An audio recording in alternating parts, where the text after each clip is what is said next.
Hello Shakir, once again কেমন তোমার আছেন? সাথে। এই তো ভালো, তোমার সাথে আবার দেখা হয়ে গেল। গতকাল আমাদের একটা প্রাণবন্ত আলোচনা হয়েছে। তো আজকে আমরা নিশ্চয়ই যেই আলোচনাগুলো বাকি ছিল ওগুলাই আবার করবো আর কি। তো তুমি তার আগে বলো, ওইখানে আছো, কেমন কি করছো, ছুটির দিন ভ্যাকেশন কিভাবে কাটাচ্ছো? 1 মিনিট একটু বলো দেখি। প্রথমত যেটা আজকে ম্যাচ হলো কেমনে? আমিও নীল পড়লাম, আপনিও নীল পড়লেন। গুড গুড ম্যাচিং, হ্যাঁ। Blue is the warmest colour. ও তাই নাকি? Of course. আলহামদুলিল্লাহ ভাই ভালো আছি। ক্যালিফোর্নিয়াও ভালো আছে, বাট প্রবলেম হচ্ছে এই যে যত রুলস আসতেছে আমেরিকাতে আমাদের নতুন সরকারের কারণে things are pretty bleak for poor. নতুন যে তারা বাজেট দিল, সেই big beautiful bill of Trump, সেই অ্যানালাইসিস অনুযায়ী ওই সুন্দর বিলটা কি করবে, যারা লোয়ার এন্ডে ধরেন বটম 50% তাদের কাছ থেকে টাকা নিবে, আর যা 1% আর হায়ার দেন লাইক 80% ওয়েলথ, তাদেরকে টাকা বাড়াবে। কত সুন্দর দেখছেন প্ল্যানটা করছে, যে আমি মেডিকেড, সোশ্যাল সিকিউরিটি সব কিছু কাটবো, যে টাকাটা সেভ হবে সেটা দিয়ে আমি ট্যাক্স কাট দেবো জেফ বেজোসকে, কারণ ওর টাকা লাগবে। তো ও ইটালিতে $40 মিলিয়ন খরচ করে বিয়ে করবো, টাকা লাগবে না, ওকে আরেকটু ট্যাক্স কাট দিব $1 বিলিয়ন। আর গরিবদের কাছ থেকে ওদের চিকিৎসার জন্য টাকা দিয়ে কী করবে ওরা? তো এই কারণে ওদের কাছ থেকে নিয়ে নিচ্ছে Medicard then everything. So that's is what's going on. বুঝতে পারছি আর কি। যাই হোক, আমাদের আলোচনার সাথে এটা রিলেট করবে আই থিঙ্ক। এখানে আমাদের রাইটার হা জুন চ্যাং, তার যেই বইটা আমরা আলোচনা করছিলাম, আমার একটু তোমাদের দেখাই। 23 things they don't tell you about capitalism. আমি অনেকগুলা থিং নিয়ে আলোচনা করেছিলাম, প্রায় 10টা-12টার মতো থিং, যেগুলো মোর ইম্পর্টেন্ট ওগুলো মোটামুটি আলোচনা করেছি। আজকেও 10টা-12টা না, হয়তো বা 7-8টা, আজকে হয়তো বা আমরা আরো মোর ইম্পর্টেন্ট কিছু 7-8টা থিং নিয়ে আলোচনা করব। আর কিছু থিং হয়তো বা আমরা একটু পরে আলোচনা, মানে এটা আমরা আমাদের যারা অডিয়েন্স বা রিডার তাদের জন্য রেখে দিই, কারণ হচ্ছে তারা একটু পড়ুক। আমরা যদি সব বলে দিই তাহলে আর পড়বে না, তখন বইওয়ালা মার খাবে আর কি, যে তার বইটার বিক্রি হইলো না। ঠিক আছে, আমরা এটা রেখে দিই। তো তুমি যে আলোচনা করছো ওইখানে সে থিং টেনে বলেছে যে ইউএস এর মানে লিভিং স্ট্যান্ডার্ড পৃথিবীর সেরা না, যদিও তারা অনেকেই মনে করে এবং তারাও কিছু দাবি করে, কিন্তু বাস্তবতা হচ্ছে যে ইউএস এর living standard is not highest in the world. তো এটা তুমি কিভাবে, যেহেতু অনেকদিন ধরে ওখানে আছো, কাজ করছো বা এর আগে পড়াশোনা করেছো, আমি একটু দেখেছি, তো তোমার এক্সপিরিয়েন্সটা শুনতে চাই, তুমি একটু ডিটেলসে বলো। এই মানে আমেরিকাতে আসার আগে আমি কখনোই চিন্তা করি না এটা ট্রু হইতে পারে যে America doesn't have highest living standard in the world. আমি একটু জাস্ট লেখকের আর্গুমেন্টটা আগে দেই, দেন আমি আমার এক্সপিরিয়েন্সটা শেয়ার করি। এখানে লেখক যেটা বলতে চাচ্ছে সেটা হচ্ছে যে যখনই ইউএসএ অন্য একটা কান্ট্রির সাথে কথা বলতে চায়, একটা নেগোশিয়েট করতে চায়, একটা জিনিস বুঝাইতে চায় যে we have the highest quality of standard of living, we have capitalism, we have so many goods and products, people in our country enjoy their life so much, there are lots of ways to enjoy their life, and everything happened because we follow free market economy. So they attribute everything, like they think people are living a really good life, and everything is well due to free market. But লেখক এখানে যেই পয়েন্টগুলো নিয়ে এসে কথা বলছে, this is largely true. আপনি যদি আমেরিকাকে বাইরে থেকে দেখেন, it's really really attractive, lots of things going on, the economy is always robust. But যখন আপনি হেলথ, আপনি এডুকেশন, আপনি ইনইকুয়ালিটি, আপনি যদি বেসিক সোশ্যাল সিকিউরিটি, আপনি যদি ম্যাটারনিটি লিভ, এই সকল সোশ্যাল ইন্ডিকেটরে দেখেন, দেন আপনি একটা টোটালি ডিফারেন্ট পিকচার পাবেন আমেরিকার। এখানে একটা ডাইরেক্ট কোট লেখক বলেছে যে a high GDP per capita does not automatically translate into a high standard of living for most people. And that's really true for United States. এখানে যাদের টাকা আছে, they live a totally different life. Their life is different, their food is different, their way of communication is different, their transportation is different, everything is different. So এখানের মধ্যে মানে লেখকের যেই পয়েন্টগুলো ছিল যে yes, USA has the highest GDP per capita, but USA খুবই lack করে behind in terms of child mortality. USA life expectancy হচ্ছে প্রায় বাংলাদেশের মতো। ইউএসএর অ্যাক্সেস টু হেলথ কেয়ার হচ্ছে কি বড় লোকদের জন্য। তোমার টাকা নাই, তুমি ইন্স্যুরেন্স দিতে পারো না, you can not access health care except for the basic health care. এবং এটা স্টেট টু স্টেট ভ্যারি করে। ক্যালিফোর্নিয়া, নিউ ইয়র্ক যারা ওয়েলফেয়ার স্টেট হিসেবে নিজেদেরকে মনে করে, they provide full fledged insurance to everyone, covered, uncovered, legal, illegal. But other states এগুলো করার সুযোগ পায় না, বিকজ ক্যালিফোর্নিয়া আর নিউ ইয়র্ক হচ্ছে high earning states. They are the donor state to the other states in the United States. আপনি যদি অন্য অন্য দেশের কথা চিন্তা করেন, ইউরোপে আপনি যদি স্ক্যান্ডিনেভিয়ান কান্ট্রিজের দিকে যান, আপনি যদি সুইডেন, নরওয়ে, ফিনল্যান্ড, এরা সবসময় হিউম্যান ডেভেলপমেন্ট ইন্ডিকেটরসে ইউএসএর চেয়ে অনেক আগে। এবং এটার মেইন রিজনটা হচ্ছে লেখক এখানে যেটা বলতে চাচ্ছে যে the trap that USA has created via this free market illusion, yes, that has increased wealth for United States, but that has increased inequality in the United States as well. So on an average, the condition in the United States is really, really like bad for the poor people, or lower like 30-40%. আমি যদি আমার example দিই, এই standard of living অনুযায়ী, আমি যখন বাংলাদেশে ছিলাম, আমি স্যালারি ইনকাম করতাম হচ্ছে লোয়ার, মানে অনেক কম, but I could manage everything with my salary. Like my wife didn't have to work, my family didn't have to work, just my sole income is enough for my 6-member family back in the country. আমি এখানে আসছি, আমার salary আসছে, আমার সব কিছু হয়েছে, আমার ফ্যামিলির নাম্বার কমে গেছে। আগে আমি সাপোর্ট করতাম 6 জন, এখন আমার মাত্র 3 জন।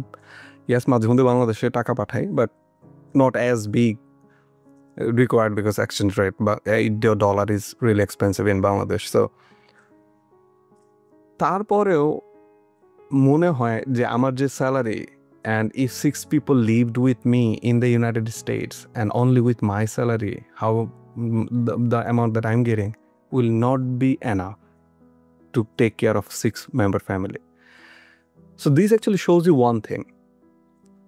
Yes, you have money, but that doesn't guarantee you happiness. That doesn't guarantee you a good standard of living. And majority people who come to United States will not be like me, who will not have higher education, who will not have higher professional degrees or working experience. So they will have to live really a substantially low life. এবং কেউ যদি মনে করে যে বাংলাদেশ থেকে সে এখানে এসে একটা ভালো লাইফ লিড করবে by working in the informal sectors like as a waiter or as a day laborer, that's literally difficult, sometimes impossible to do it in United States. That's the current situation. আপনি যখন ছিলেন আমেরিকাতে ভাই, মানে আপনার কাছে কি মনে হয়, মানে আপনার এক্সপেরিয়েন্সটা কি ছিল? আমার এক্সপেরিয়েন্সটা তুমি যেটা বললা একদমই মানে কাছাকাছি। হ্যাঁ, এটা হয়তো ইন সাম কেসেসে আমরা যেহেতু তৃতীয় বিশ্ব থেকে গিয়েছি, আমাদের চেয়ে ভালো। Definitely it's better then living standard wise better দেন বাংলাদেশ, এটা ডেফিনেটলি বলতে হয়, কারণ ওখানে তো পপুলেশন কম, রিসোর্স হাই, এবং তার per capita income is very high. But if you really compare with the Nordic countries, the Scandinavian countries, and even the East Asia, Japan বা Singapore বা অন্য দেশের সাথে কম্পেয়ার করে লিভিং স্ট্যান্ডার্ডের মধ্যে ডিফারেন্স আছে হিউজ। যেমন আমি একটা কমন ইন্ডিকেটর দেই যেটা মানুষ খুবই ইজিলি রিলেট করতে পারবে, যে ক্রাইম রেটটা কেমন। ক্রাইম রেট আমেরিকাতে ভেরি হাই। লাইক জাপানে যত লোক প্রিজনে আছে, মানে একটা স্কোয়ার কিলোমিটার অথবা স্কোয়ার ইউনিটে বা পপুলেশন ওয়াইজ পার 100 পিপল বা পার লাখ পিপলে, ওইটা হচ্ছে 12 টাইমস লেস দ্যান আমেরিকা। আবার ওটা ইউরোপের কথা চিন্তা করলে 8 টাইমস লেস দ্যান আমেরিকা। একটা যে পয়েন্টটা অ্যাড করব, আপনি যে স্ট্যাটিস্টিক্সটা করতে বলতেছিলেন সেটা হচ্ছে যে number of people incarcerated per 100 of people of a country, and America is the highest. I want to refer a TV show, The Newsroom. So this information that how United States is lagging behind. If you watch the first 5 minutes of that TV show's first episode, you would realize where America stands. So please, highly encouraged, please watch the TV show The Newsroom. আমি তুমি তাকে আরেকটু যদি মানে বলার জন্য বলি, যেমন ধরো কিছু কিছু জিনিস তাদের ক্যাপিটালিজম এত বেশি পেনিট্রেটিভ, যেই জিনিসগুলো একসময় আমেরিকা হিসেবে গড়ে তুলেছিল। যেমন ভেরি ইনসেপশনে অনেক স্ট্রং একটা রেল নেটওয়ার্ক হচ্ছিল, যেটা একসময় ইউরোপের সাথে কম্পেয়ার করার মতো ছিল। পরবর্তীতে ক্যাপিটালিজম বা তোমার এই মুক্তবাজার অর্থনীতি যেটা ওরা বলে এবং ওরা প্রিচিং করে, ওরা কিন্তু ওই অর্থেই মানে রেলওয়ে বা প্রাইভেট ট্রান্সপোর্ট বলো, প্রাইভেট কোনো কিছুই তারা করে না আর কি। এইটা তুমি যদি মানে একদমই ওভারঅল কম্পেয়ার করো যে স্টেটের contribution in terms of communication, private communication, তারপরে তোমার প্রাইভেট হেলথ সিস্টেম, এটা 1%-এরও নিচে, এটা পৃথিবীতে আর কোথাও নাই আর কি। যেমন তুমি যদি মনে করো যে এক স্টেট থেকে আরেক স্টেটে যেতে হয়, তোমার নিজের গাড়ি কিনতে হবে অথবা নিজের ড্রাইভিং শিখে অন্যদের গাড়ি ভাড়া করতে হবে আর কি। নানা ধরনের ঝুঁকি ঝামেলা আছে, যেটা পৃথিবীর অন্য দেশে আসলে এরকম না আর কি। ঠিক আছে, খুবই যন্ত্রণা হয়। যারা মানে লম্বা সময়ের জন্য যায় তারা হয়তো বা কপ আপ করতে পারে, কিন্তু হঠাৎ করে কেউ ট্যুরে গেলে মানে বিপদে পড়ে যাবে আর কি। এটা মানে তাদের এটা মাথায় রাখা উচিত আর কি। Thank you. Absolutely agree. আমি যখন মানে প্ল্যান করি যে আমি কোনো জায়গায় ট্যুরে যাব, ক্যাম্পিংয়ে যাব, কোনো ন্যাশনাল পার্কে যাব, ইটস জাস্ট হিউজ হ্যাসেল যে আমাকে আইদার প্লেন নিতে হবে আমরা যদি বড় ডিস্টেন্স করতে চাই, অথবা আমাকে ড্রাইভ করে যেতে হবে। There is no public system যেখানে আপনি বাংলাদেশের মতো ক্যারি করে আপনি কক্সবাজার চলে যেতে পারবেন বাসে। এখানে আছে বাস system, but it's really কাম্বারসাম। So totally agreed with that. But এখান থেকে একটা পয়েন্ট আসে ভাই। পয়েন্টটা হচ্ছে যে ধরেন আমেরিকা বলতেছে যে we got read of communism, we are in the free market because communism is a planned economy and we are not smart enough to plan economy. We should leave it to the market and get out of the planned economy. But আপনি যদি thing 19 দেখেন এই বইয়ের মধ্যে হাজুন চ্যাংয়ের, সেই thing 19-এ কিন্তু সে সুন্দরভাবে বলছে যে despite the fall of communism we are still living in planned economies. So I want to get a higher perspective on this. What do you mean by this planned economies? Bangladesh আর US perspective থেকে আপনার এই পয়েন্টটা নিয়ে কি বলার আছে ভাই? তুমি যদি প্ল্যান্ড ইকোনমির কথা বলতে পারো, এখানে প্ল্যান্ডের অনেকগুলো লেয়ার আছে আর কি। লেয়ার যদি প্রথমেই প্ল্যান্ড ইকোনমির কথা যদি প্রথমেই বলতে চাই, তোমার মাথায় আসবে যে এটা সোশ্যালিস্ট ইকোনমি বলতে যেটা বোঝায়, যেটা রাশিয়াতে প্র্যাকটিস করা হয়েছে এবং কিছু কিছু ক্ষেত্রে একটা দীর্ঘ সময় প্র্যাকটিস করা হয়েছে চায়নাতে এবং ভিয়েতনামে, এবং এখনও কিছু কিছু প্র্যাকটিস করা হয় তোমার কিউবা এবং নর্থ কোরিয়াতে আর কি।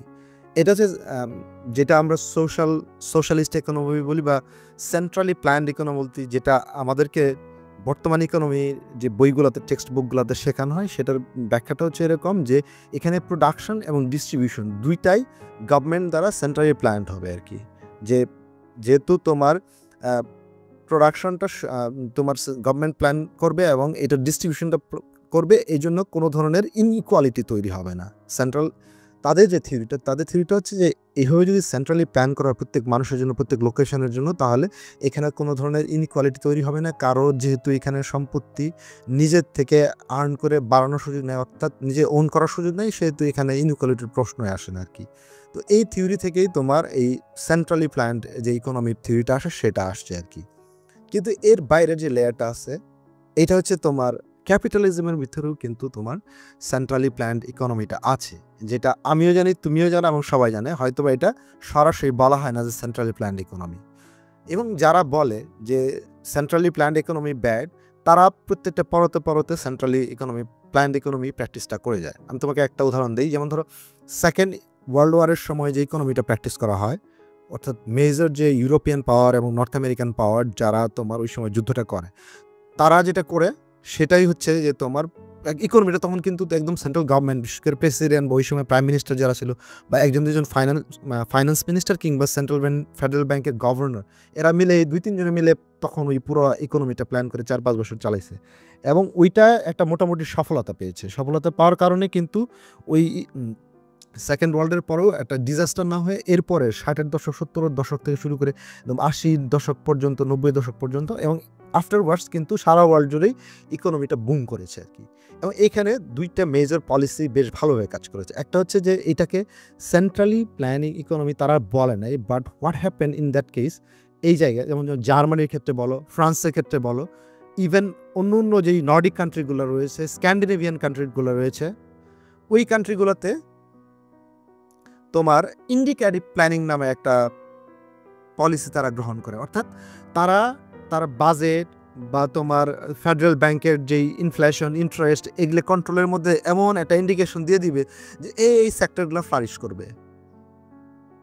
আবার এর পাশাপাশি আরেকটা লেয়ার যদি চিন্তা করো, তাহলে হচ্ছে সেক্টরাল পলিসি আর কি, যেটা অনেকটা থার্ড ওয়ার্ল্ড কান্ট্রিতে বেশি পরিচিত, যে এই সেক্টরকে আমরা নেসেন্ট হিসেবে ঘোষণা করব, এই সেক্টরকে আমরা বেশি সাবসিডাইজ করব, আমাদের স্টেট ওন যেই সব ব্যাংক রয়েছে এগুলো বেশি বেশি তাদেরকে লোন দিবে, দেওয়ার কারণে যখন তোমার ফ্রি ল্যান্ড দেওয়া হবে এই ইন্ডাস্ট্রির জন্য, ফ্রি সাবসিডি দেওয়া হবে, তারপরে তোমার বিভিন্ন ধরনের লোন ওয়েভার দেওয়া হবে, ইলেকট্রিসিটি দেওয়া হবে, নানা ধরনের যখন ইনসেন্টিভ দেওয়া হবে, এর বাইরে আবার স্টিক হিসেবে বা তোমার যদি না করে সেক্ষেত্রে তাদেরকে বিভিন্ন ধরনের রেগুলেশনে হাই লেভেল অফ ট্যাক্সে ফেলানো হবে।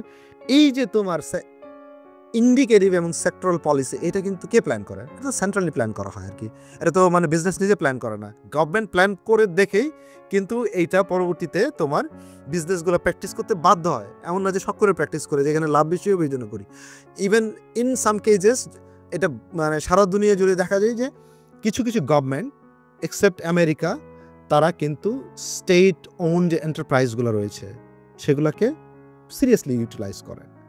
যেমন তুমি বলি সিঙ্গাপুর একটা কান্ট্রি যেটা ক্যাপিটালিজমের আমরা একটা মনে করি যে রোল মডেল মনে করি, এইটাতে 20% তোমার স্টেট ইকোনমিতে স্টেট অন এন্টারপ্রাইজদের কন্ট্রিবিউশন রয়েছে। একদম তোমার ওই পোর্ট ফ্যাসিলিটিস থেকে শুরু করে ইলেকট্রিসিটি বা ওয়াটার বা তোমার রোড, অন্য অন্য যা যা দরকার, এয়ারপোর্ট বা এভরিথিং, যেটা হচ্ছে স্টেট ওন এন্টারপ্রাইজ বা স্টেট নিজে স্পন্সর করে আর কি।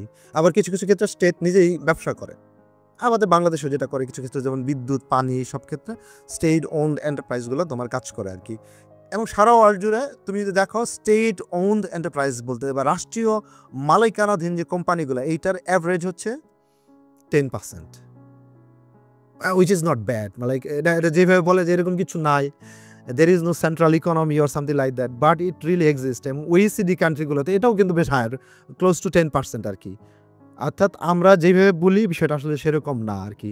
অর্থাৎ এক্ষেত্রে কি হয় যে তারা বিভিন্ন লেয়ারে এই স্টেট ওন এন্টারপ্রাইজ, স্টেট নিজে ইন্টারভেন করবে, নিজে প্ল্যানিং করবে, নিজে সেক্টরাল পলিসি ঘোষণা করবে, নিজে ইভেন তোমার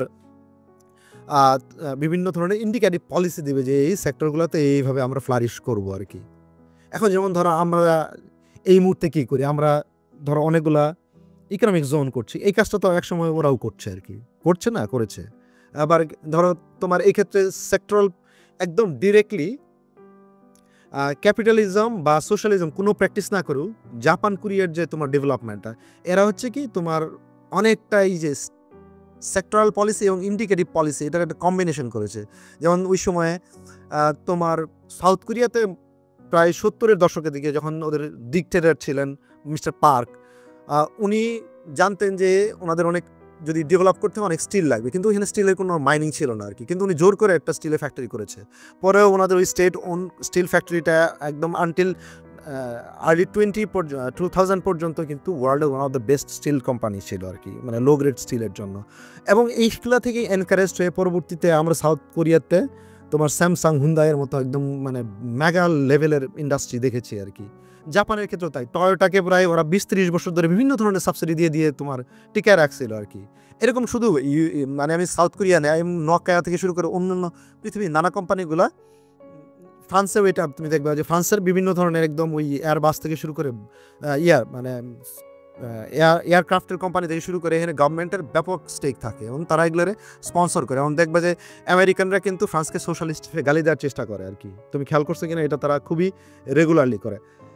আমার এত কথা বলার অর্থ হচ্ছে যে there was a planned economy in the world, there is a planned economy right at this moment, and there will be planned economy in this moment. এখন এটাকে কেউ তাদের নিজেদের সুবিধার্থে সোশ্যালিস্ট বলবে, কেউ কমিউনিস্ট বলবে, আবার কেউ বলবে না we are more like pro people or pro development, যেটা আমরা নতুন থিওরিটা আমরা প্র্যাকটিস করি। তবে একটা মজার ব্যাপার হচ্ছে এই যে এত কিছু করছে, এগুলো যে প্রত্যেকটাই আমরা যেই অর্থে ক্যাপিটালিজম বলি বা ফ্রি মার্কেট ক্যাপিটালিজম বলি, এগুলোর জন্য ক্ষতিকারক তা না।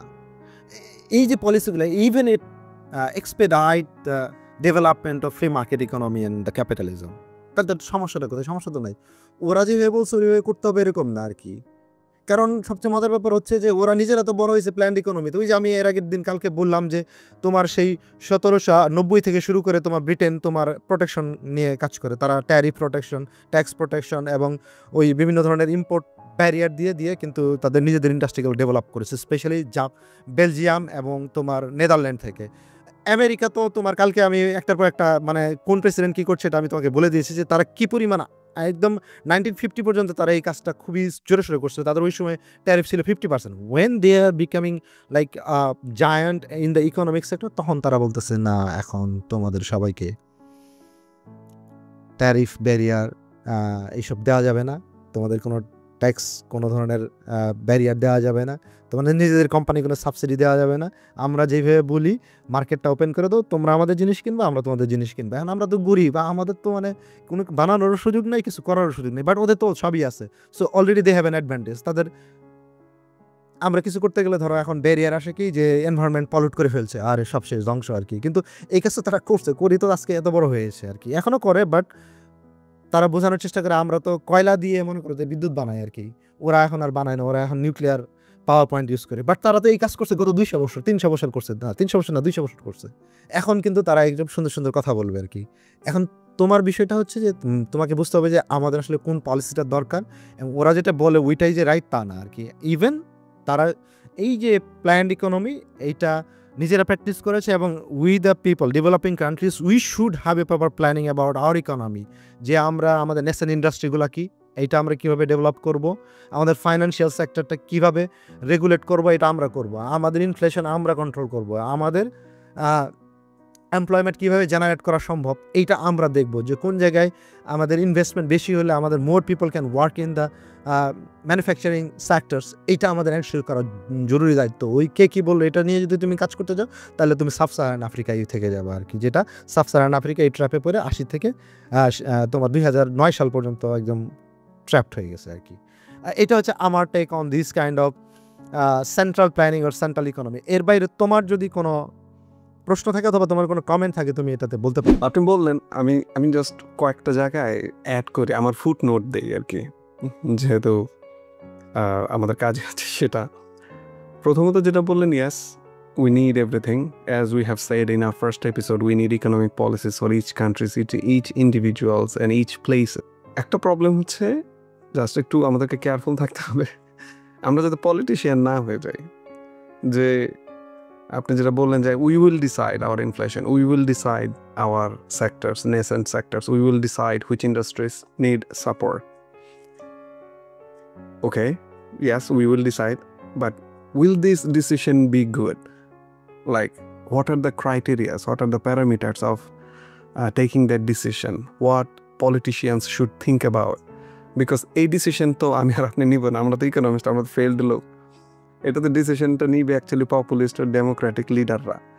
So we need to have also good leaders who would understand these things and be unbiased and really straightforward and aggressive in implementing these policies. Second point যে জিনিসটা আমি হাইলাইট করতে চাই ভাই, যে প্ল্যান্ড ইকোনমির কথা বলতেছেন, ওয়ান অফ দ্য রিজন এই প্ল্যান্ড ইকোনমি আগে ফেল করছে সেটা হচ্ছে যে তাদের কম্পিউটেশনাল পাওয়ার ছিল না। লাইক ওই সময় যে সময় তারা কমিউনিজম শুরু করতে চাইছে, ওই সময় তাদের যে সাপ্লাই চেইন ট্র্যাকিং করা, তাদের ইনপুট আউটপুট ম্যাট্রিক্স তৈরি করা, সোশ্যাল অ্যাকাউন্টিং ম্যাট্রিক্স তৈরি করা, সো এবং রিয়েল টাইম বেসিসে আপডেট করা, সেখান থেকে ডিসিশন নেওয়া, সেই ডিসিশনে ইকোনমিতে প্ল্যান করা। So this whole thing was really bureaucratic, complex, and there was no technology effective. But এখন আমাদের যে টেকনোলজি আছে, আমাদের এআই চলে আসছে and everything, like can we have a hybrid system? Like there are some things we literally can calculate. Like in planned economy, like this আপনি যেটা বললেন যে কোনো আমরা কীভাবে ধরবো যে এই কান্ট্রির জন্য নেসেন্ট ইন্ডাস্ট্রি কোনটা, এই কান্ট্রির জন্য ইম্পর্ট্যান্ট ইন্ডাস্ট্রি কোনটা, এই কান্ট্রির ন্যাশনাল সিকিউরিটির জন্য ইম্পর্ট্যান্ট ইন্ডাস্ট্রি কোনটা. So when we decide like there are certain things that we have to do as planned, as targeted. তখন আমরা যখন ওইটা ডিসাইড করে ফেললাম, তখন ওইটা আমরা করলাম ধরেন এআই দিয়ে প্ল্যান্ড ইকোনমি স্টাইলে. আর যেই সকল জায়গায় আমরা জানি যে free market, we need incentive, we need entrepreneurs, we need that animal instinct that human have to drive to being greedy, but কিছু সেক্টর জন্য ওগুলো রেখে দিলাম. Can we have something like this, like can we have this AI inside our governance philosophy, either it's free market or socialism or communism, but coming up with a single system, mixed hybrid system where we get the best of both of this system. I'm pretty sure China is already working with AI and how it can do it better, manage its planned economy. So America is using it to make it make more free or something, but these are too extreme. Can we be somewhere in the middle and get a good proper economic theory or mixture of these two ideas?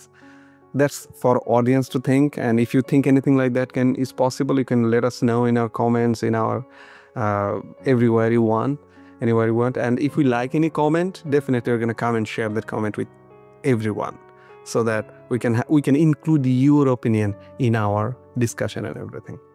Thank you, bhai. I really loved this idea. We're going towards something. That's our target. Like our discussion will lead us somewhere. Thank you so much, bhai. আমি আরেকটু যে একটা point আমি add করতে চাই, সেটা হচ্ছে যে এখানে একটা ভেরি ইম্পর্টেন্ট পয়েন্ট হচ্ছে যে আসলে সেন্ট্রাল প্ল্যানিং বলতে আমরা যেটা বুঝি যে সোভিয়েত ইউনিয়নের প্ল্যানিং, এবং আমাদেরকে দেখানো হয় যে সোভিয়েত ইউনিয়ন ফেল করেছে. না, সোভিয়েত ইউনিয়ন ফেল করেছে এটা ঠিক আছে, কিন্তু এটা কিন্তু লাস্টের দিকে গিয়ে ফেল করা শুরু করেছে আর কি, বা যখন এটা মোর কমপ্লেক্স সিচুয়েশনে চলে গেছে, এইটা তোমার মনে করো যে তোমার আস্তে আস্তে ফেল করা শুরু করেছে আর কি. ঠিক আছে, যেমন তোমার একদম 60s পর থেকে বা আরও পরের দিক থেকে আস্তে আস্তে এটা ফেল করেছে. কিন্তু এর আগে এইটা one of the visible role model for the world economy. অনেকেই ধরো 50s দিকে 60s দিকে মনে করতো this is the model that we should follow, যখন মানে লেনিন সাকসেসফুলি করেছে এবং স্ট্যালিন খুবই রিপ্রেশনের মাধ্যমেও করেছে, বাট গট সাম রেজাল্ট, তখন কিন্তু মানুষ এটাই মনে করতো. এখন সেন্ট্রাল প্ল্যানিংয়ের ধরো আমেরিকাও যে সেন্ট্রাল প্ল্যানিং করে না, এটা তোমার ভুল ধারণা. সেন্ট্রাল প্ল্যানিং সবচেয়ে বড় একটা উদাহরণ আমি দিই. সেন্ট্রাল প্ল্যানিংয়ের সবচেয়ে বড় উদাহরণ হচ্ছে আমেরিকা খুবই সেক্টর ধরে ধরে তারা R&Dতে, রিসার্চ অ্যান্ড ডেভেলপমেন্টে একদম স্টেট ওন মানি ইনভেস্ট করে. যেমন তুমি যদি ধরো ইন্টারনেটটা কই থেকে আসছে, গভর্নমেন্ট ফান্ডেড মানি থেকে তোমার ইনভেস্ট করার ফলে এই ইন্টারনেটটা আসছে. কম্পিউটারের সেম কেসের ক্ষেত্রেই আসছে. ইভেন নাসা কি নাসা আজকে যে টেসলার তোমার স্পেসশিপ দেখে, এটার আব্বা জানতো নাসা. তো নাসা কিন্তু স্টেট ওন্ড একটা কর্পোরেশন আর কি. তারা এখানে গভর্নমেন্ট মানি যায় এবং গভর্নমেন্ট এক্সচেঞ্জার থেকে টাকা যাওয়ার ফলে তারা এই যে বিভিন্ন রিসার্চ করে করে সব কিছু করে. অর্থাৎ দেখো এই জিনিসগুলো আমাদেরকে তারা যা বলে ওটা বলার চেয়ে তারা যে করে বা তারা যে কীভাবে তোমার ফাংশন করে এটা বোঝাটা বেশি জরুরি আর কি. এবং বলার কথাটা হচ্ছে তোমার পৃথিবীর বেশি মানুষ খুব মিথ্যা কথা বলে আর কি. পৃথিবী is full of lines.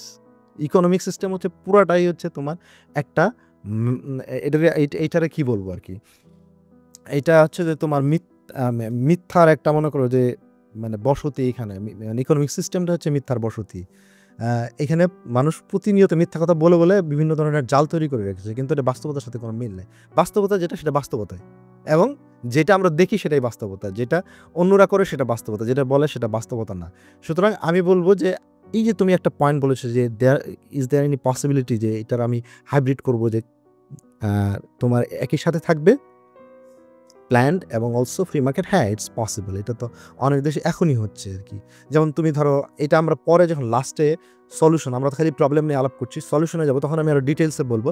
But just তোমাকে ইন্ডিকেট করে দিই যে না, there are already some solution in some very successful countries. যেমন আমরা সবসময় কথায় বলি নর্ডিক কান্ট্রিজ, তারপর Scandinavian country, specially the Scandinavian countries, তারা কিন্তু সারা ওয়ার্ল্ডের মধ্যে একটা রোল মডেল সিস্টেম দাঁড় করে ফেলছে আর কি. তাদের গ্রোথ রেটও ভালো আছে, সব কিছুই ভালো আছে. তারা high level of tax collect করে, হাই লেভেল অফ মোটা ভলিউমের গভর্নেন্স মেনটেন করে, তারা অনেক বেশি সোশ্যাল সিকিউরিটি সিস্টেম অ্যাক্টিভেট রাখে, মানুষ শান্তি পায়, এবং মোটামুটি একটা ফেভারেবল কন্ডিশন পাই। মানুষের যে আজকে আমি ইনকাম না করলে চাকরি চলে গেলে কি হবে, আজকে আমার অ্যাক্সিডেন্ট হলে কি হবে, এই টেনশনগুলো ওই দেশগুলোতে অনেক কম আর কি। তারা মোটামুটি একটা মানে ইউটোপিয়ান যেই আমরা চিন্তা করি যে ইকোনমিক মডেল হবে ওইরকম কাছাকাছি তারা একটা লেভেল পর্যন্ত চলে গিয়েছে। ইভেন সাম কেসে জাপান বা কোরিয়ার, না জাপান স্পেশালি, কোরিয়ার অনেক সমস্যা আছে, কোরিয়ান সমস্যাগুলো আমি আরেক সময় বলবো আর কি। তো এটা পসিবল। হ্যাঁ, there is no utopia, utopia is utopia, এটা কোনোদিন হবে না। There will be always struggle for human being, যে তারা একটা বেটার সিচুয়েশনের জন্য, বেটার একটা তোমার কন্ডিশন পাওয়ার জন্য অলওয়েজ স্ট্রাগল করবে, নাহলে তো হিউম্যান বিংয়ের কোনো মানে এক্সিস্টেন্সের কোনো সাকসেস থাকে না।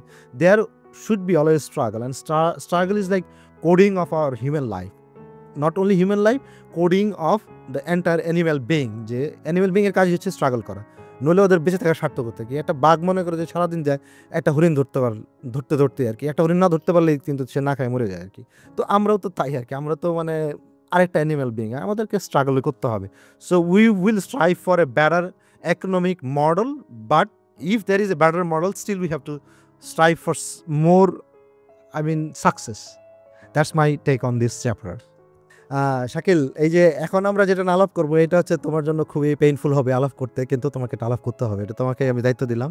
You have already like kind of more than half a dozen degree, you are one of the most educated person someone can see in front of them, ঠিক আছে? এখন তোমাকে বলতে হবে যে মোর এডুকেশন ইটসেলফ, এটা কি মনে করে যে বেশি টাকা আর্ন করা তার দ্বারা সম্ভব? অর্থাৎ এটা ব্যক্তি ক্ষেত্রেও যেরকম বেশি শিক্ষা থাকলে কি বেশি টাকা সে আর্ন করবে, কিংবা একটা দেশের শিক্ষিতের হার বা উচ্চ শিক্ষার হার যদি বেশি হয় সেটাই কি মানে আসলে ইন্ডিকেট করে যে ওই দেশটা মানে ধনী হবে? তোমার টেকনটা কি? আর প্লাস হাজুন চ্যাং এই বিষয়ে আমাদের এই বইয়ের আলোচ্য বইয়ে কি আলোচনা করেছে তুমি পুরা আমাদেরকে একটু বোঝানোর চেষ্টা করো। হাজুন চ্যাং থিং 17 যে জিনিসটা এক্সপ্লেন করার চেষ্টা করছে যে more education in itself is not going to make a country richer. তার মেইন আর্গুমেন্টটা যেটা ছিল যে yes, education is important, but this is not a silver bullet for economic development. যে আপনি যদি number of years of education বাড়ান automatically আপনার কান্ট্রি প্রোডাক্টিভ হবে বা আপনি হচ্ছে ইকোনমি গ্রো করবে, that might not be true. So that's what his argument is, এবং সে অনেক সুন্দর সুন্দর এক্সাম্পল নিয়ে আসছে। Country-wise perspective, yes, I have to agree with his argument, but I want to give my footnotes here because my personal life is absolutely relevant with this. So, আপনি জানেন আমার background. I was born in a really shabby situation, lived in the slums. So, my father was the lowest grade of government employee. So life started in a really difficult way. So we were like, we lived in a practical slum by the definition of slum. So sharing a toilet by 20 odd people. So from there, I'm currently in the most privileged area in Southern California. I live in Laguna Beach. So আমি যদি বলি যে আপনি যদি এখন আমাকে question করেন যে কোন জিনিসটা আমাকে ওই নারায়ণগঞ্জের বস্তি থেকে সাউদার্ন ক্যালিফোর্নিয়ার লেগুনা বিচে বসবাস করার ক্ষমতা বা ক্যাপাসিটি আমাকে দিয়েছে, so the number one word is education. Because when I was growing up, আমার সাথে আমার অনেক ফ্রেন্ডরা ছিল যাদের সাথে আমি খেলাধুলা করতাম বাচ্চাকালে। তারা সবাই তাদের বয়স যখন 13-14 তারা ইনকাম করা শুরু করে। All of them. They had the primary education or had secondary education, and then they started going to the work. Some works in the grocery stores, some works in the garage, some works কয়েকজন কাজ করে বেকারিতে। In fact আমার যে কাজিনরা ছিল আমার বয়সী, তারা সবাই বেকারিতে কাজ করতো এবং তারা অনেক টাকা ইনকাম করতো ওই সময়। অনেক টাকা বলতে হচ্ছে তাদের কম্পারিশন অনুযায়ী অনেক টাকা ইনকাম করে। তো আমি যখন গ্রো আপ হচ্ছে না, অনেক সময় চলে আসছে আমার লাইফে যে there was a point I will be cut off from my study and I will join the workforce, either in a bakery or in a garage, things like that. My aunt, uncle, everything. What's the point of education? If he goes to work, he starts earning money right now, that's better for them. Then I had a teacher Shibli Sadiq. I would like to point and refer him because he's the person I owe my development to that person. School teacher or university? No, he was kind of like a private tutor. Okay. He used to guide all of our siblings, but he was from an educated family. He knew the value of education. So he convinced my parents to let me study. Even after I got really high marks in my SSC exam, I was like on the risk of like my education to be cut off because I will be working in the bakery or in the garage system. But my father helped with the financially, and that sir who informally guided me, he didn't take money from me for this guidance. He guided me in those critical years of my life only towards education. So until like metric or HSC, I didn't earn money, but I was just continuing education. I used to teach my sisters, but that is not part of the income. So, but when I would join my college, Notre College, then Dhaka University, I started earning, and then I took care of my family. Since then, just I took over everything because education enabled me to provide more tuition. So friends যারা আমার আশেপাশে ছিল তারা income করতে ওই সময় আমার চেয়ে বেশি at the beginning of the year. আমি ওই সময় ইনকাম করতাম না because I was engaged in education. So আমার আম্মা সবসময় একটা কথা বলতো, learn, just get education, money will come automatically. আমি জানি না আমার আম্মা এই উইজডম কোথা থেকে পাইছে। সে নিজেই এডুকেটেড ছিল না, অ্যাবসলিউটলি না, কিন্তু আমাকে সবসময় বলতো যে পড়ো পড়ো পড়ো পড়ো। কখনোই আমাকে, যখন আমি ইউনিভার্সিটিতে ফার্স্ট ইয়ার শেষ করার পরে, বিবিএ শেষ করার পরে আমি চাকরিতে ঢুকে আমার আম্মা অবজেকশন দিয়েছে, না তোমার এমবিএ শেষ করো দেন তুমি চাকরিতে ঢুকো। But the situation is different. I entered the job, also I continued my education. So everywhere, every steps of my life, education has pushed me, and I sacrificed first few years in terms of income, and then now I am in a situation that speaks for itself, that how education developed you from this point you are in. So in this single lifetime, the development that I had, I'm just 33, and in this year, like in the last 10 years, I just moved my family from the lowest of income segment to upper mid class segment in the society. So only education can do that. I gave this example to have a counter argument of Ha-Joon Chang. He's saying education doesn't make us productive, but I would say Bangladesh should not take this message seriously, because Bangladesh has not reached the level that he's talking about. He's talking about United States, he's talking about Europe, he's talking about South Korea, he's talking about Japan, যেখানে already education হচ্ছে মানে আপনাকে অবশ্যই বাধ্যতামূলকভাবে high school শেষ করতে হবে। মানে সে হাই স্কুলকে এডুকেশনই মনে করতেছে না, সে মনে করতেছে যে ওকে গ্র্যাজুয়েশন লেভেল সাবজেক্ট যদি আমার হিস্ট্রি হয়, সাবজেক্ট যদি আমার মানে ইকোনমিক্যালি প্রোডাক্টিভ সেক্টরে না হয়, ওইটা শিখে আমার ইকোনমিক প্রোডাক্টিভিটি আসবে না। আমি বলবো বাংলাদেশের জন্য দ্যাটস নট ইম্পর্টেন্ট। বাংলাদেশে এখনও মেজরিটি অফ দ্য মানুষ তাদের নামও লিখতে পারে না। বাংলাদেশের এডুকেশন ডেফিনেশন হচ্ছে কেউ যদি তার নাম সাইন করতে পারে সে তাকে আমরা এডুকেটেড ধরি। That's not education. High school minimum I think you have to have, every child must complete in Bangladesh HSC, and I would go for as high as honors. Then if you want not stop education, I'm okay with this thinking that okay, education is not necessarily is going to make your country richer, but I encourage everyone who is listening to me, education is one thing that only can lead Bangladesh, and only education can bring and give people of Bangladesh the space that they deserve in countries like United States. I am currently managing the finance department of one of the largest web hosting company in the world. I literally in the last 1 year, I changed their budgeting system. I brought automation. I brought business intelligence in the system, which they didn't see it. I using my skills, my training from Microsoft, from Google, I did everything. So only by education, and they are giving me a really special place in their heart, in their office, in the official designation, and everywhere. And this all possible, and the respect that I'm getting and all the people of my Bangladesh is getting, because I'm highlighting Bangladesh every day in my job. I wear traditional clothes, I wear anything that is related to Bangladesh to my job.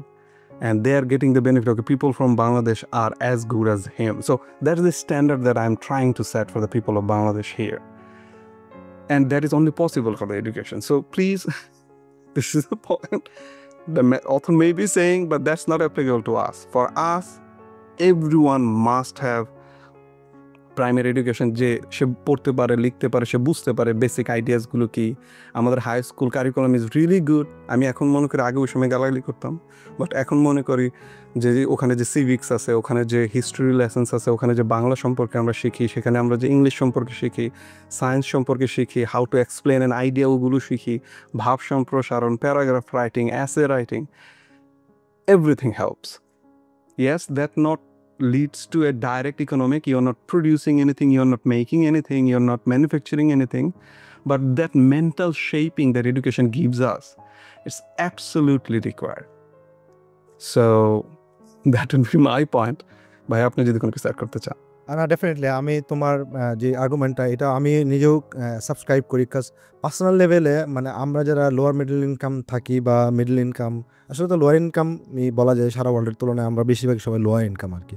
তো lower ইনকামের লোকজনের আসলে সত্যিকার অর্থে যদি কোনো status raise করতে হয় বা অন্য একটু উপরের দিকে যাইতে হয় আর কি, স্ট্র্যাটোস্ফিয়ার বা আয়নোস্ফিয়ার তো আমরা যেতে পারবো না, আমরা যেতে পারবো আর একটু 2 ধাপ উপরে আর কি। সেক্ষেত্রে যেতে হলে এই পড়াশোনাটা একটু কাজে লাগে, যে একটা শিক্ষার মাধ্যমে মোটামুটি একটা আমরা জব বা বিজনেস সম্পর্কে আইডিয়া হয় এবং পরবর্তীতে আমরা ওটা করি। তবে হ্যাঁ, মিস্টার হাজুন চ্যাং, ওনার কনসেপ্ট হচ্ছে যে ম্যাক্রো লেভেলে, যে একটা দেশে তোমার এডুকেশন মানে সব কিছু না। উনি যেটা বলতে চেয়েছেন যে যেমন চায়না কিন্তু মানে হায়ার এডুকেশন অতটা এমফাসাইজ করে না, rather they went for technical education, যে ডিপ্লোমা টাইপের ডিগ্রি অথবা তোমার কোনো ট্রেড নিয়ে স্পেসিফিক ওই শর্ট টার্ম কিছু কোর্স দিয়ে তাদেরকে মোটামুটি একটু ওয়েল অ্যাকোয়ান্টেন্স করে ওইখানে কাজ দিয়ে দেওয়া আর কি। এটা একটা ইস্যুস ছিল। এর বাইরে তুমি যদি ধরো যে অন্য যেই দেশগুলো উন্নত হয়েছে, তারাও মোটামুটি ওই যেমন সুইজারল্যান্ড, এরাও যে খুব বেশি হাই এডুকেটেড তোমার ইউনিভার্সিটি গ্র্যাজুয়েট ছিল তা না, এদের কিন্তু পড়াশোনা হাই স্কুল পর্যন্তই ছিল। অন্য দেশের তুলনায় এদের পড়াশোনা অনেক কম ছিল, কিন্তু তারপরেও তারা বের হয়ে আসে। এখন বিষয়টা হচ্ছে ওদের পড়াশোনা তো ইন্টারমিডিয়েট পর্যন্ত ছিল, এবং the study they had until their class 11-12, এটা কিন্তু very high level of education আর কি। তারা মোটামুটি অনেক কিছু শেখায়, মানুষ অনেক কিছু জানতে পারে। আমরা যে ম্যাচুরিটি মনে করি যে অনার্স পাস করে পাই, ওরা ওইরকম 9, 10, 11 পাস করি মোটামুটি হয়ে যায়। এইটা কিন্তু আমাদের মাথায় রাখতে হবে। অর্থাৎ হাজুন চ্যাং যেই থিওরি এখানে দিয়েছেন, which is true in a sense, but ওটা আমরা যদি আক্ষরিকভাবে অনুবাদ করে আমরা নিজেদের বাংলাদেশে বসাই দিই, আমাদের দেশে হয়তো পড়াশোনা করার দরকার নেই। That's gonna be a backfire, I think. Thank you, Shakil. I subscribe your opinion. Excellent. But this is what we are trying to do in this podcast. যে সে একটা কথা বলছে, is it applicable to Bangladesh? In my opinion, it's not. We have to think it in a refined way. Just now, after listening to Hajun Cheng, he's a good writer and author. We stop education in Bangladesh. We should not do anything like that. So that's something I'm really optimistic.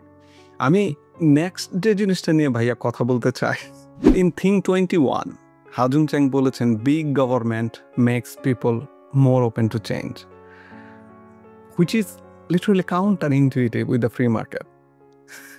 In the free market this says market is small. If the government is small, they will be more flexible, they will be able to take more decisions, they will be more efficient.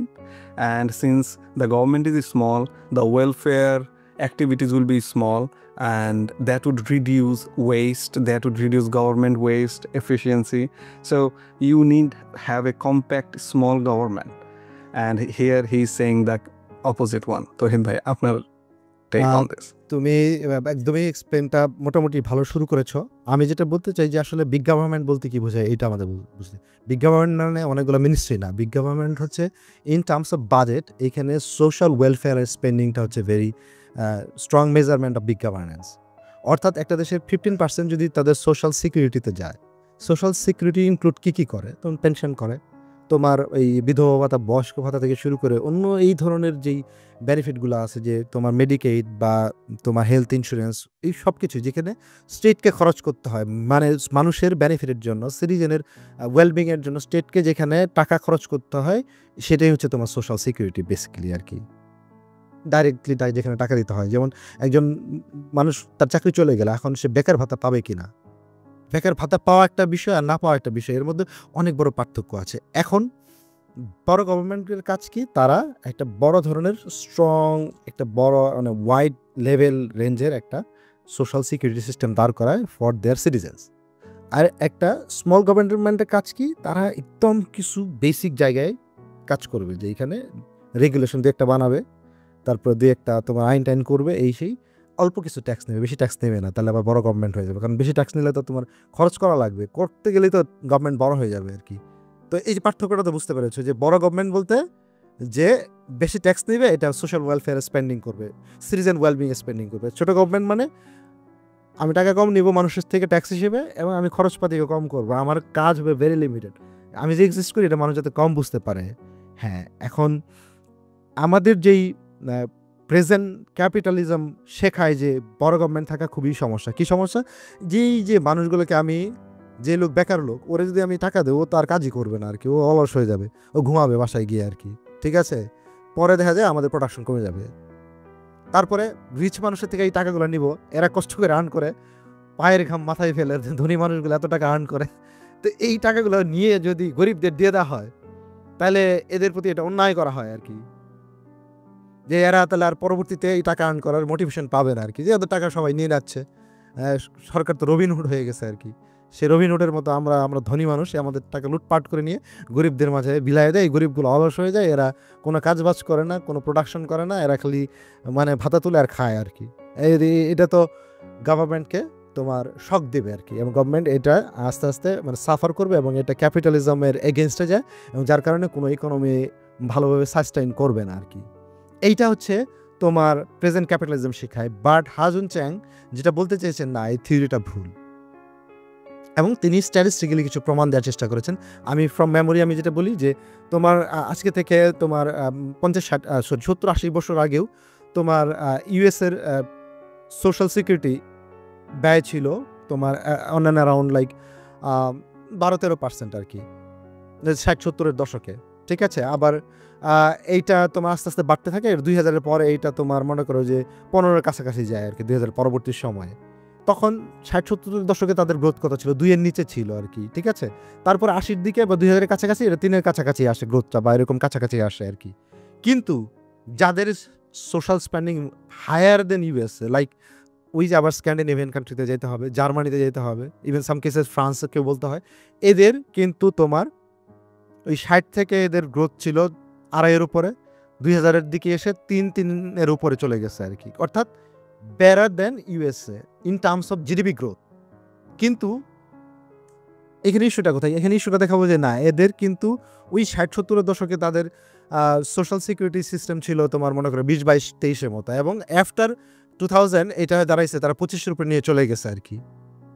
তার মানে কি দেখো, যে বেশি আমি যদি social spending করি, তাহলে এই যে আমাদের গ্রোথ কমবে, ব্যাপারটা এরকম না, মানুষ কাজ ভুলে যাবে এরকম না, মানুষ ফাঁকিবাজি দিবে এরকম কিন্তু হয় না, বরং উল্টাটা হয়। উল্টাটা কীরকম হয়? হাজুং চ্যাংয়ের যেই ব্যাখ্যাটা উনি বলতে যাচ্ছে, যে ধরো এই ধরনের যে কোনো ধরনের সোশ্যাল সিকিউরিটি সিস্টেম, যে কোনো ধরনের সোশ্যাল বেনিফিট, বেকার ভাতা বলো, বিধবা ভাতা বলো, অন্য যে কোনো ধরনের ভাতা সিস্টেম যেগুলো মানুষের ইমার্জেন্সিতে লাগে, এগুলো মানুষের প্রোটেকশন হিসেবে কাজ করে।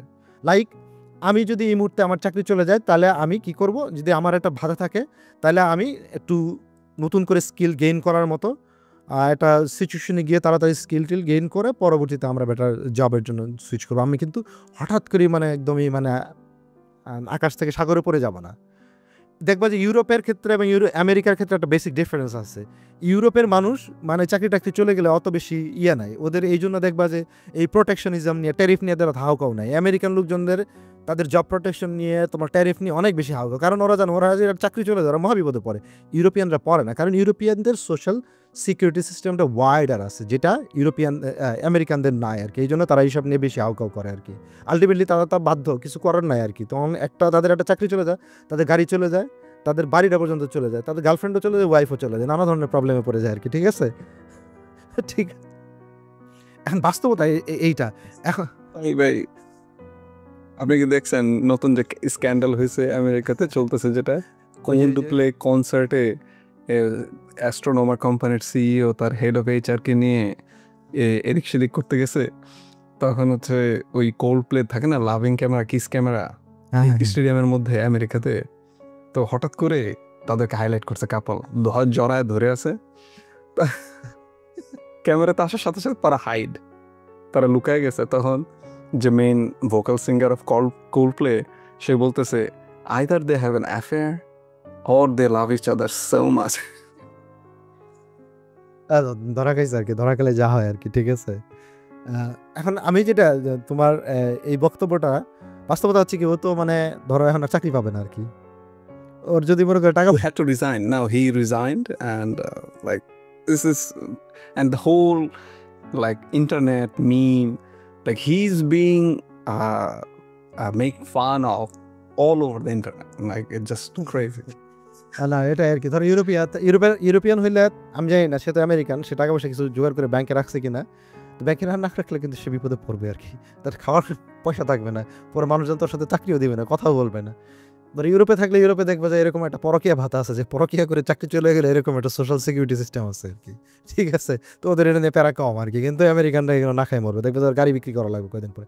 অ্যাটর্নির বিল দিতে দিতে মনে করে গাড়ির টায়ার বিক্রি করে দিতে হবে আর কি। ধ্বংস এটা আর কি। তো এইটা কিন্তু সোশ্যাল সিকিউরিটির একটা মানে বড় পার্সপেক্টিভ আর কি, যেটা আমরা মানে তোমার যখন বিগ গভর্নেন্স এবং স্মল গভর্নেন্সে কম্পেয়ার করতে যাই। সুতরাং আমাদের যদি কেউ প্রিচিং করতে আসে, তাহলে আমাদের মনে করার কোনো কারণ নাই যে ওরা বলে যে বিগ গভর্নেন্স ভালো না। মার্গারেট থেচার ওইগুলো বলার চেষ্টা করছে ওই সময়ে। পরবর্তীতে অন্য অনেক ওই সময়ের যারা রোনাল্ড রিগান থেকে শুরু করে অন্য অনেকেই এই জিনিসগুলো প্রিচ করার চেষ্টা করছে। পরবর্তীতে আমাদের ইকোনমিক যে ক্যাপিটালিজমের মধ্যে এটা পুরো কোর হিসেবে ঢুকে গেছে। We will have a small governance and we will go for like small social security system. আমাদের কোনো স্টেট ওন এন্টারপ্রাইজ থাকবে না, আমরা গভর্নেন্সের কোনো ইনভেস্টমেন্ট থাকবে না। এই যে নর্মাল যা আছে, ওয়াটার, স্যানিটেশন, হেলথ, এগুলো এভরিথিং প্রাইভেটাইজড হয়ে যাবে। এগুলো হচ্ছে খুবই মানে bad concept in many countries, এবং এটা বেশিরভাগ জায়গায় ব্যাকফায়ার করে। বাট দোজ কান্ট্রি, তারা এই ক্যাপিটালিজমের মধ্যে থেকেও তারা নিজেরা ডিসকভার করেছে, না, this may be good for like getting higher GDP income, but ultimately bad for having a sustainable good environment, living environment, এবং সিটিজেন ওয়েলবিং এর জন্য ভালো না। এটা যখন তারা বুঝতে পেরেছে, তারা কিন্তু বিগ গভর্নেন্সের দিকে গিয়েছে। এবং পরবর্তীতে দেখাও গিয়েছে যে না, ইভেন বিগ গভর্নেন্স থাকলেও তোমার জিডিপি রেটে বা ইনক্রিজে বা ডেভেলপমেন্টে বা অর্থনৈতিক উন্নতিতে এটা কোনো প্রবলেম হয় না। সুতরাং we should also follow that, যে আমরা বাংলাদেশি হিসেবে আমাদের এটাই মাথা উচিত যে আমাদের যদি গভর্নেন্স সেই জায়গায় ইমপ্লিমেন্ট করা দরকার, গভর্নমেন্টের স্টেট অন এন্টারপ্রাইজ যেখানে ইনভেস্ট করা দরকার, যেই হেলথ সেক্টরে, যে এডুকেশন সেক্টরে যেখানে ইনভেস্ট করার দরকার, যদি মনে করে গভর্নমেন্ট করবে, এটা করা উচিত। ওই কে কী বললো, কে কী প্রেসক্রিপশন দিল, বা কোন লোনের কন্ডিশনে কী প্রেসক্রিপশন আসলো, এগুলো যতটুকু মানে তোমার অ্যাভয়েড করে নিজের মানে তোমার এই সিরাতুল মুস্তাকিমটা ঠিকঠাক রাখা আর কি। এটা হচ্ছে আমার take on this study. Shakil, আমরা এখন এমন একটা সময়ে আছি, যেই সময়ে দেখা যায় যে আমরা তোমার দুইটা ইস্যু নিয়ে আমাদের চিন্তা করতে হয়। একটা হচ্ছে প্রোডাক্ট ইটসেলফ এর একটা ভ্যালু আছে, এবং এটা আমরা প্রডিউস করি এবং সেল করি, এটার থেকে আমরা কিছু সার্ভিস বা প্রোডাক্ট থেকে আমরা এখানে প্রফিট জেনারেট করি। কিন্তু এই রিসেন্ট টাইমে লাইক লাস্ট 100 ইয়ার্স এবং মোর ক্লোজলি যদি আমি বলতে চাই যে লাস্ট 50 ইয়ার্স বা লাস্ট 20-30 ইয়ার্সে তোমার প্রোডাক্ট ইটসেলফের চেয়ে, ম্যানুফ্যাকচারিং ইটসেলফের চেয়ে, সার্ভিস ইটসেলফের চেয়ে এদের যে তোমার ফাইন্যান্সিয়াল মার্কেট, অর্থাৎ একটা কোম্পানির স্টক মার্কেট, একটা কোম্পানির ইন্স্যুরেন্স, একটা কোম্পানির তোমার মিউচুয়াল ফান্ড, এটা সেটা হাবিজাবি, এই যে বিভিন্ন ফাইন্যান্সিয়াল প্রোডাক্টগুলো আরও রয়েছে আর কি, এইটাই বেশি মানে প্রমিনেন্ট হয়ে যাচ্ছে। এখন তুমি আমাকে বলবা, হাজুন চ্যাং এক ধরনের বক্তব্য দিয়েছে, এবং তোমার যে টেক অনটা আছে এটা তুমি আমাদেরকে ভালোভাবে এক্সপ্লেন করবা। হাজুন চ্যাং বলার চেষ্টা করছে যে এত যে তোমার প্রোডাক্টের চেয়ে ফাইন্যান্সিয়াল মার্কেট এত বেশি স্ট্রং হয়ে যাওয়া, এর ইকুইপমেন্টগুলো বেশি ইনফ্লুয়েন্সিয়াল হয়ে যাওয়া, এইটা আমাদের ওভারঅল ইকোনমিক স্ট্যাবিলিটির জন্য খুব খারাপ হয়েছে, ইনইকুয়ালিটি এটা বাড়ায় দিয়েছে। এবং তুমি এটা কিভাবে এক্সপ্লেন করো Shakil? Financial markets need to become less, not more efficient. Efficiency has a technical meaning in finance. In efficiency means you would have less like obscurity, like you will have liquidity, you will have speed, you will have transparency. That's the definition of efficiency.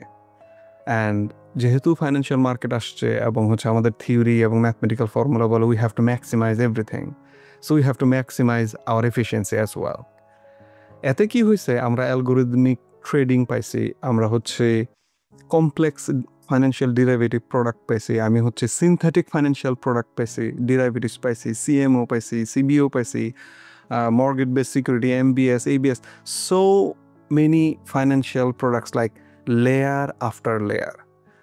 যদি সহজ ভাষায় বলি, আমি তৌহিদ ভাই আপনাকে 100 টাকা দিছি, আপনি আমাকে টাকাটা ফেরত দিবেন, 100 টাকা নিয়ে আপনি আপনার ঘর বানানোর জন্য তৈরি করবেন। তৌহিদের ভাইয়ের কাছে আমি এটা সেল করছি, এই যে তৌহিদ ভাই আমাকে 1 টাকা দিবে ভবিষ্যতে, এই যে একটা প্রমিস করলো, এটা হচ্ছে আমার জন্য একটা অ্যাসেট।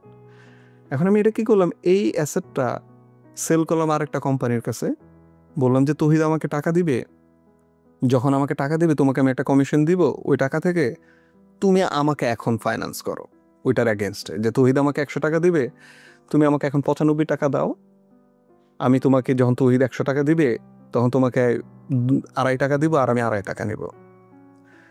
তখন যার কাছে আমি এইটা সেল করলাম সে সেল করবে আরেকজনের কাছে, সে সেল করবে আরেকজনের কাছে, এই প্রসেস চলতে থাকবে। 2007 ক্রাইসিসে এরকম প্রসেস চলতেছিল, যে একটার পর একটা লেয়ার লেয়ার লেয়ার। এবং তৌহিদ ভাই আমাকে দিবে, এটার সিকিউরিটির জন্য আমি ইন্স্যুরেন্স নিছি, তৌহিদ ভাই আমাকে যদি না দিতে পারে এটার জন্য আমি ইন্স্যুরেন্স নিছি। So derivative products like multiple synthetic derivatives একটার পর একটা আসতেছে। বাট আন্ডারলাইন হচ্ছে, যদি তৌহিদ ভাই আমাকে টাকাটা না দেয়, then what will happen of this 15 transaction that happen. মানে যে একটার পর একটা লেয়ার তৈরি হলো, তৌহিদ ভাই যদি আমাকে টাকাটা ফেরত না দেয়, everything is gone, that bubble just collapse. So এটাই এখানের মধ্যে আসছে যে did we literally make that needed to make these 15 layers? So এখানের মধ্যে যে জিনিসটা আসতেছে, যে যদি আমরা আমাদের মার্কেটকে এই টার্গেটের দিকে নিয়ে যাই, তখন কি হবে, ফাইন্যান্সিয়াল মার্কেট শর্ট টার্ম হয়, ফাইন্যান্সিয়াল মার্কেট আনস্টেবল হয়, এবং ফাইন্যান্সিয়াল মার্কেট স্পেকুলেটিভ হয়। মানুষ ওখানে আর ইনভেস্ট করতে যাবে না, মানুষ ওখানে যাবে ইনকাম করতে। That's the first point. Second point, এটা হচ্ছে, আমি আমার যদি ফুটনোট দিই, ফাইন্যান্সিয়াল প্রোডাক্ট অ্যাকচুয়ালি কোনো ম্যানুফ্যাকচারিং কাজ না, ঠিক আছে? আমরা হচ্ছে হেল্প করি কোনো প্রোডাক্টিভ কাজকে। ধরেন আপনি যদি ফাইন্যান্সিয়াল মার্কেটের বেনিফিটগুলো চিন্তা করেন, কেউ টাকা দরকার বাড়ি বানানোর জন্য, ফ্যাক্টরি বানানোর জন্য, কোম্পানি চালানোর জন্য, we give that this money, they use this money, they get something more in return, we get the money and we grow with the customer. That is the basic definition of banking financing. So যখন আপনি হচ্ছে এই basic financing থেকে আপনি আরেকটু উপরের দিকে যাবেন, আপনি হচ্ছে এইটার উপর ভিত্তি করে ডিরাইভেটিভ বানাবেন, এটার উপর ভিত্তি করে আপনি মানে আপনার ইকোনমিকে গ্রো করতে যাবেন, আপনাকে মাথায় রাখতে হবে, আপনি যে জিনিসটাকে হেল্প করার চেষ্টা করতেছেন, এইটার চেয়ে যদি আপনি বড় হয়ে যান, তাহলে কিন্তু একটা ইমব্যালেন্স তৈরি হয়ে গেল মার্কেটে। যে আপনি চেষ্টা করতেছেন প্রোডাকশন বাড়ানোর জন্য, প্রোডাকশনকে হেল্প করার জন্য, এখন আপনি যে জিনিসটা করতেছেন এটাকে হেল্প করার জন্য, এখন এটার উপরে ভিত্তি করে আপনি একটা নতুন ওয়ার্ল্ড তৈরি করলেন, যেখানে এই একটা ইলিউশন তৈরি করে যে সিকিউরিটি, তো দিবে আমাকে টাকা দিবে, দ্যাটস অ্যান অ্যাসেট নাও, এবং that's a AAA rated asset. So ওই টোটাল যে সাইটটা, যেটা based on the real manufacturing brick and mortar industries, যদি বড় হয়ে যায়, that creates an unstable imbalance. So automatically that's bad. যেমন আপনি এখানে লেখক যে এক্সাম্পলগুলো দিছে, যে GM, আপনার লেখক যে এক্সাম্পলগুলো দিছে GE, আপনি যদি জেনারেল মোটর, জেনারেল ইলেকট্রিক্স, আপনি যদি ওদের প্রফিটের কথা চিন্তা করেন, 1960 বা 80 সালের পর থেকে ওরা আর ওদের প্রোডাকশন থেকে প্রফিট নেয় নাই। যেমন জেনারেল মোটরস 1980 সাল পরে গাড়ি বেচে আর প্রফিট করে নাই। ওরা প্রফিট করছে কি, জেনারেল মোটরসের একটা ফাইন্যান্সিং সেক্টর আছে যারা ফাইন্যান্স করে, ওই জিএম ফাইন্যান্সের টাকা দিয়ে তারা জেনারেল ম্যানুফ্যাকচারিং কনসার্ন চালাইতো। সো ধরেন এখন টয়োটার কথা যদি আমি বলি, এখন টয়োটার মেইন বিজনেস কি, যে কেউ যদি আমি জিজ্ঞাসা করি দ্যাটস কার, লাইক তারা করোলা কার সেল করে। কিন্তু টয়োটার একটা হিউজ ইনভেস্টমেন্ট উইং আছে যেখানে টয়োটা ফাইন্যান্সিয়াল সার্ভিসেস নামে তারা এটা বলে। তো এখন যদি হঠাৎ করে টয়োটার financing system is bigger than Toyota's car system, that's imbalance. So ওখানে আমাদের গ্রাম অঞ্চলে আমরা যে বলি দাওয়ের হ্যান্ডেল হাতল বড়। আমি তোমাকে বলি এটা মানে সত্যিকার অর্থে যদি ভালো প্রভাব বলতে চাও, যে কুকুরের লেজ থাকে, তো আসলে কি এই ফাইন্যান্স সিস্টেমটা যদি কুকুর হয় আর লেজটা হচ্ছে তোমার সরি, যদি তোমার একটা কোম্পানি হয় তোমার কুকুর, আর ইকোনমিটা যদি আপনি ধরেন মানে কোন কোম্পানিটা যদি কুকুর হয়, হচ্ছে লেজটা। এখন যেটা হচ্ছে কি, লেজ হচ্ছে কুত্তা নাড়াচ্ছে আর কি, আর লেজের দৌড়ানিতে মানে কুকুরের মনে এমন দৌড়ানি হচ্ছে যে আসলে যে কে কন্ট্রোলার এবং কে তোমার এইটার মেইন বা বেজ এটা বোঝা যায় না আর কি। পুরা কন্ট্রোল করে গেছে লেজের হাতে। হ্যাঁ, লেজের আছে, যে এই লেজ হচ্ছে ফাইন্যান্সিয়াল সেক্টর, যে আমি একটা কোম্পানি, আমার কাছে হচ্ছে গাড়ি তৈরি করা, মোটরসাইকেল তৈরি করা, এটা না করে আমি ফাইন্যান্সিয়াল মার্কেটে যে স্টকটা সারলাম, এটার প্রাইস কি হলো, আমি কি ইন্স্যুরেন্স দিলাম, আমি কি মর্টগেজ দিলাম, এগুলা নিয়ে মানুষের মানে বেশি ফোকাস। এবং ওই যে আমাদের যে কনসেপ্টটা এর আগে বলা বলি করলাম, শেয়ার হোল্ডার ভ্যালু ম্যাক্সিমাইজেশন, তো শেয়ার হোল্ডার ভ্যালু ম্যাক্সিমাইজেশন করতে গেলে সিইও সাহেবরা কি করে, ওনার তো মাথায় থাকে যে কালকে আমার শেয়ার যে কিনছে তার শেয়ারটা আমি কেমনে বাড়াইতে পারি, ওনার ওই তখন আবার ইনস্ট্যান্ট ফোকাস যাই আমি এই শেয়ারের মার্কেটটার দাম কেমনে বাড়াইতে পারি, অথবা ফাইন্যান্সিয়াল মার্কেটে আমার ভ্যালুটা কীভাবে বাড়তে থাকে। কিন্তু অ্যাকচুয়াল যে প্রোডাক্ট ইটসেলফ, এই মোটরসাইকেল, গাড়ি, বাড়ি, এগুলোর ব্যাপারে তাদের অত বেশি নজর থাকে না আর কি, যার কারণে ultimately it goes to disaster. এবং এই যে হাজুন চ্যাংয়ের একটা সুন্দর তোমার ফ্রেজ ইউজ করছে, the weapon of financial mass destruction, যে আসলে 2009 সালে এটা আমরা বুঝতে পারছি যে the weapon of mass destruction in the financial sector, যে ফাইন্যান্সের বিভিন্ন টুলগুলাই আর কি, এই টুলগুলো আমরা বিভিন্নভাবে বিভিন্ন নাম দিয়ে বানাইছি এবং বিভিন্ন রং ঢং দিয়ে একটার পর একটা লেয়ারের পরে লেয়ার সাজাইছি, যেগুলো আসলে কিন্তু অস্তিত্ব ওই দিন শেষে ওর প্রোডাক্টটাই, কিন্তু প্রোডাক্টের চেয়ে এইটার ভ্যালুটা বেড়ে গেছে মানে কয়েক হাজার গুণ আর কি, তখন এই জিনিসটা মানে সাস্টেনেবল হয়নি। এইটা আমি একদমই মূর্খ হিসেবে এটা বুঝতে পেরেছি আর কি, যে যখন আমরা কোনো ড্রাগস আনি, মেডিসিন আনি মার্কেটে, এফডিএ ওইটাকে অ্যাপ্রুভ করতে হয়, তাই না? মানে আপনি একটা ওষুধ আনবেন, বাংলাদেশে যদি কোনো একটা প্রোডাক্ট আনতে আপনার বিএসটিআই এর অনুমতি লাগবে না, আপনি তো ওইটা ছাড়া পারবেন না। কেউ যদি এফডিএ হয়, আমি একটা ওষুধ আনবো, এফডিএ এর যে ডাইরেক্টররা তারা ওষুধটা চেক করবে, এবং ওষুধের মধ্যে যদি খারাপ কিছু থাকে তাদের ক্যারিয়ার গন, তাদের লাইফ গন, ডক্টরের লাইফ গন। কিন্তু ফাইন্যান্সিয়াল মার্কেটে যদি আপনি ভুল করেন তাহলে তো আপনি আরো বেশি বড়লোক হবেন। যেমন হচ্ছে ধরেন গোল্ডম্যান স্যাক্স অথবা সলোমন ব্রাদার্স অথবা হচ্ছে বেয়ার স্টার্ন, যে সময় 2007 ক্রাইসিসে যে সময় তারা হচ্ছে মানে ব্যাংক্রাফ্ট হইল, ওদের সিইওরা কিন্তু হিউজ প্যাকেজ পাইছে, বুঝছেন, লাইফ টাইম। যে এক একজনের প্রাইভেট আইল্যান্ড আছে, 3-4টা করে প্লেন আছে, প্রাইভেট হেলিকপ্টার আছে, তাদেরকে ফায়ার করতে গেলেও আপনাকে এত পরিমাণ টাকা দিয়ে ফায়ার করতে হয়, যেখানে তারা ভুল করছে, যেখানে তারা লক্ষ $20 trillion, ভাই 2007 crisis A gone from the market, $20 trillion। বড় লোকদের একটা টাকাও যায় নাই, সব গেছে গরিবদের, এবং বাঁচাইছে কারা? আমি, ট্যাক্স পেয়ারের মানে গরিব মানুষের ট্যাক্স দিয়ে এই বড় লোকেরা নিয়ে চলে যাচ্ছে। That's the system of free market. Sometimes I get really angry, but this is where we are. We have to understand the system and then play the system and use the system to our own benefit. ধন্যবাদ ভাই। We are all at the end, and হচ্ছে এই বইটা পড়ে আমি অনেক মানে এত বেশি এনজয় করছি যে নিজের বিলিফ সিস্টেমটাকে নতুনভাবে সাজানোর চেষ্টা করতে পেরেছি। 23 things that they don't tell you about capitalism. And if you want to join our conversation, please read this book.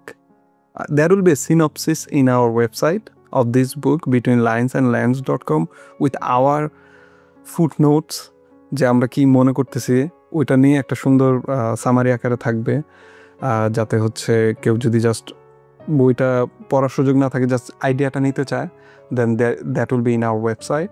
There will be little things engage with us, আমাদেরকে জানাতে পারেন যে কোনো পয়েন্টটা আমরা কম হাইলাইট করছি, বেশি হাইলাইট করছি, ক্রিটিসাইজ করি নাই বা করছি।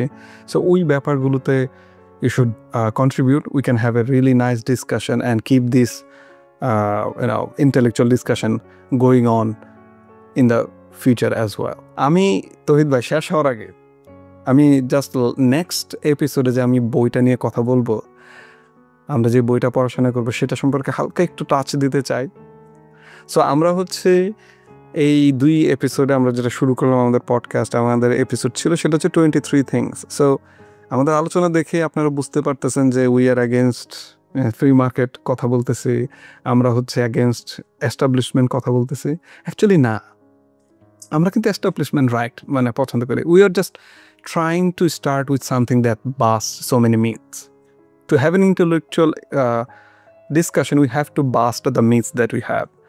So this is the first book.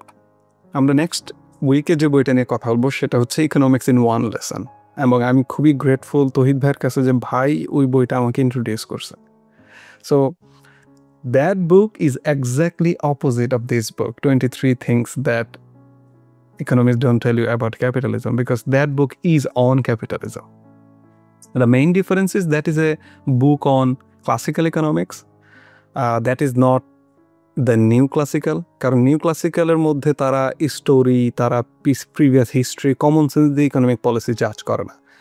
New ক্লাসিক্যালের মধ্যে তারা ইকোনমিক্স, তারা হচ্ছে ম্যাথমেটিক্যাল ইকুয়েশন দিয়ে কথা বলে। সো দেখা হবে নেক্সট পর্বে।